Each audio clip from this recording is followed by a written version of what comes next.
حضرت ابو الحسن سید علی بن عثمان حجویری رحمۃ اللہ علیہ، داتا صاحب رحمۃ اللہ علیہ کے وصال کو تقریباً 1000 سال ہونے کو۔ کچھ باتیں ایسی ہیں جنہیں تھوڑا سا غور کے ساتھ، ٹھنڈے ذہن کے ساتھ سمجھا کریں۔ اسلام کی تاریخ 1400 سال کی ہے، اور 1000 سال پہلے کے داتا صاحب بزرگ ہیں۔ داتا صاحب فرماتے ہیں میں اس زمانے میں مرید ہوا، مجھے اجازت ہوئی، میں نے اپنے مرشد کی خدمت کری، پھر مجھے حکم ہوا، اپنے قلم سے لکھتے ہیں، پھر میں لاہور آیا۔ اگر 1000 سال پہلے سے پیری مریدی کا، طریقت کا، تصوف کا سلسلہ جاری ہے، آج لوگ کہتے ہیں یہ نئی بات ہے، یہ کل شروع ہوا ہے۔ داتا صاحب رحمۃ اللہ علیہ کے وصال پر ان کا عرس شروع ہوا، یعنی عرس بھی 1000 سال سے ہوتے چلے آ رہے ہیں۔ آج بعض لوگوں کو غلط فہمی ہوتی ہے کہ یہ آج کی کوئی نئی ایجاد ہے، اور اگر 1000 سال پہلے کے لوگ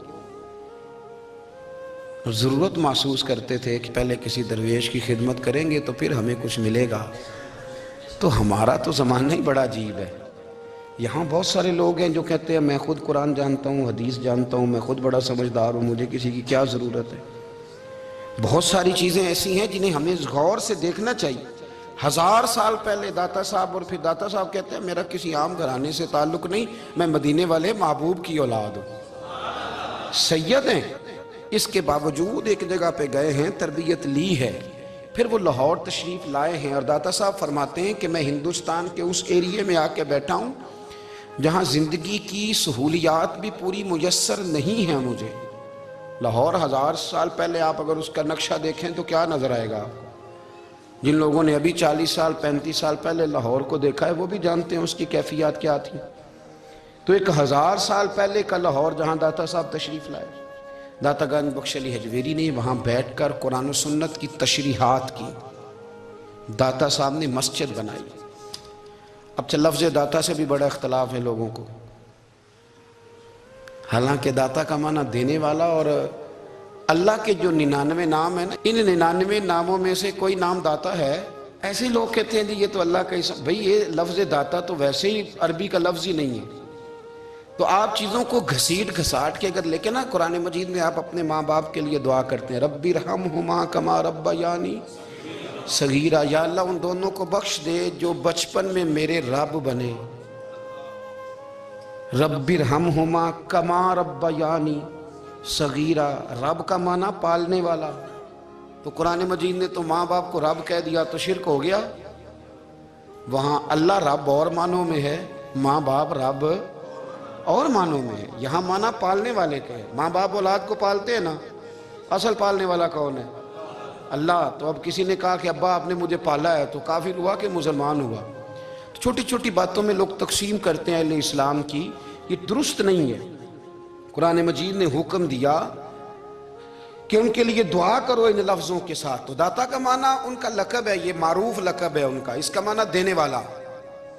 تو بھئی اگر آپ مجھ سے کوئی 2-3 مسئلے سن لیتے ہیں، میں آپ کو دے دیتا ہوں تو شرک نہیں ہوتا۔ میرا استاد اگر مجھے 2-4 باتیں سکھاتا ہے تو شرک نہیں ہوتا۔ آپ کے اور میرے بزرگ والدین ہمیں کو 2-4 ہزار دیں، ہم ان سے مانگ لیں تو شرک، تو یہ اتنی زیادہ وہ معاملہ نہیں ہے۔ آپ اس کو سمجھیں، لوگ الجھاؤ پیدا کرتے ہیں، اس الجھاؤ سے بچنا چاہیے۔ ہم سے بندہ مسلمان تو ہوتا کوئی نہیں، لیکن ہر جمعے کو 2-4 لاکھ کو کافر ضرور کر دیتے ہیں۔ جانے کب مار دے کوئی مجھے کافر کر کے، شہر کا شہر مسلمان بنا بیٹھا ہے۔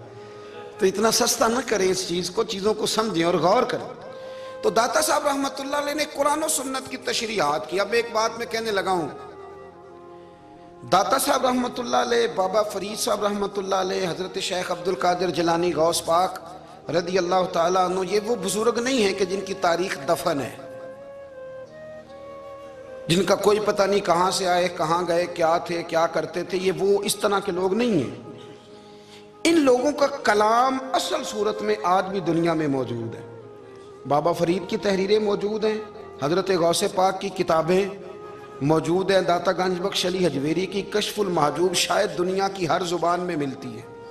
اب میں جو بات کہنے لگا ہوں اس پر غور کرنا، اگر کشف المحجوب آپ پڑھیں نا ساری، تو سب سے پہلے وہاں ملنگوں کا داخلہ بند ہوگا۔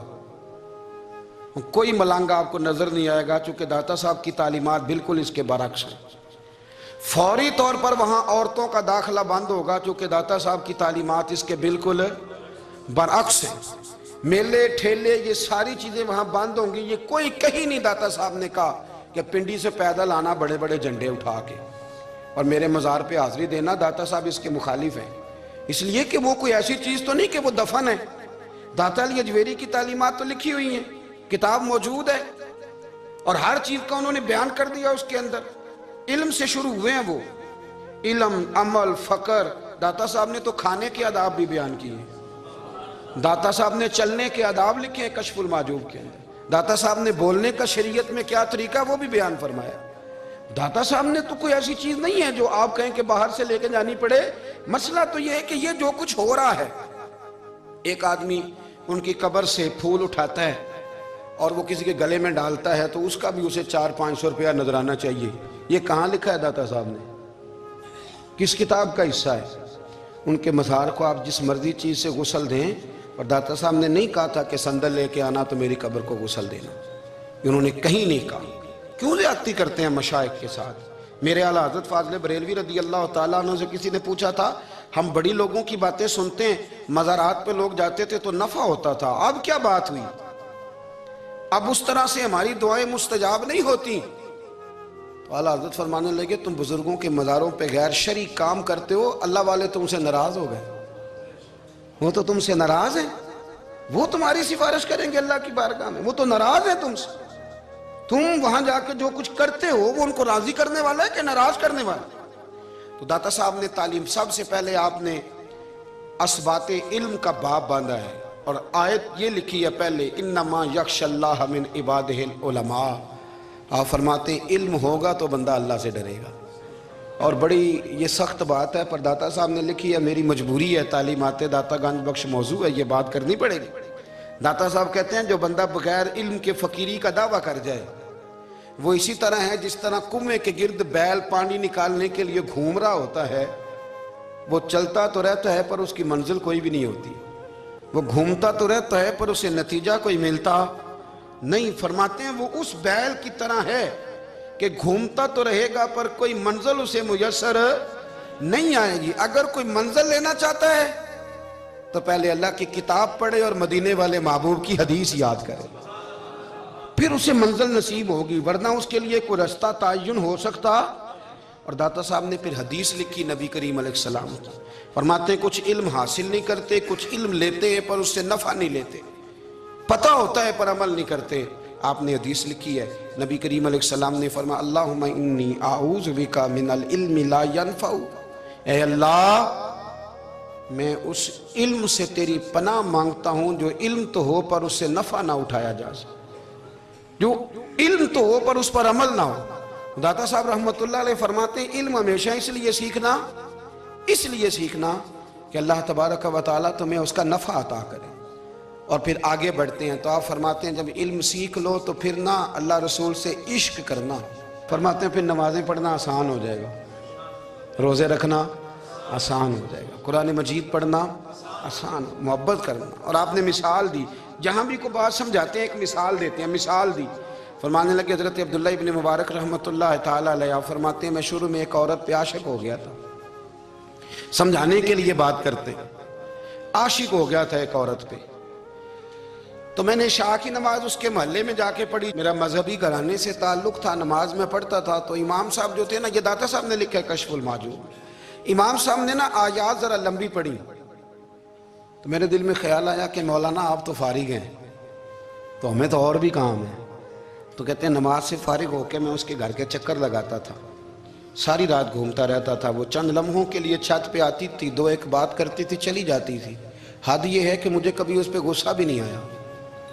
اور اس کا انتظار کر کے کبھی میں تھکا بھی۔ یہ داتا صاحب لکھ رہے ہیں۔ حضرت عبداللہ ابن مبارک فرماتے ہیں ایک رات میں گیا، اسی طرح میں نے نماز پڑھی، پھر میں اس کے گھر گیا، میں ساری رات، سردیوں کی ٹھنڈی رات 11-12 گھنٹے اس کے گھر کا طواف کرتا رہا، معاذ اللہ چکر لگاتا رہا۔ آدھی رات کو سحری کے وقت وہ چھت پہ آئی 1 منٹ کے لیے اور کہنے لگی گھر میں مہمان بہت زیادہ ہیں، آج بات نہیں ہو سکے گی۔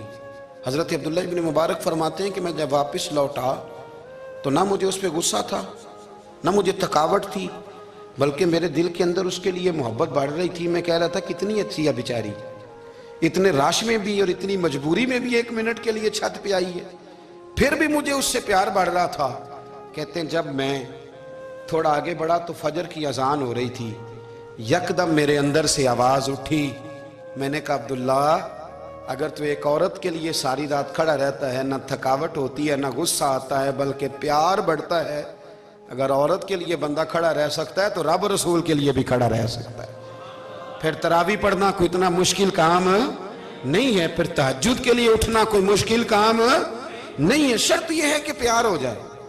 ایک عورت کے لیے اگر یہ سارا کچھ ہو سکتا ہے تو اللہ رسول کے لیے بھی ہو سکتے ہیں۔ فرماتے ہیں میں نے توبہ کر لی، اور پھر میرا حال یہ ہے کہ وہ توبہ کی اور پھر 60 سال گزر گئے، ساری رات مصلی پہ کھڑا رہتا ہوں، مجھے کبھی تھکاوٹ نہیں ہوئی۔